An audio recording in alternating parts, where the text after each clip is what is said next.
ఇది సూర్య అన్నది సూర్య నామానికి అర్థం. అంటే నిన్ను నువ్వు చేసే పనులన్నింటిలో కూడా స్ఫురణ కలిగించి ప్రేరేపించి ఆ కార్యక్రమాలన్నీ సక్రమంగా నెరవేరడానికి అవసరమైన చైతన్యమే సూర్యశక్తి. బ్రహ్మస్వరూపమదే మధ్యాహ్నే మహేశ్వరం సాయంధ్యాయే సదా విష్ణు దయీమూర్తి దివాకర అని సూర్యుడి గురించి చెబుతూ మనకు తెలియజేస్తారు. ఉదయము బ్రహ్మస్వరూపం, బ్రహ్మ సృష్టికర్త. ఏ కార్యక్రమాన్ని ఉదయమే.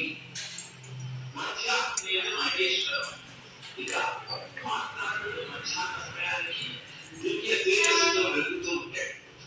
అందుకే బ్రహ్మ ఉదయంలోని కార్యక్రమానికి నిదర్శనమై, మహేశ్వరుడు మధ్యాహ్నానికి నిలయమైతే, సాయంధ్యాయే సదా విష్ణు, సాయంత్రము విష్ణువుని ధ్యానం చేయమన్నారు.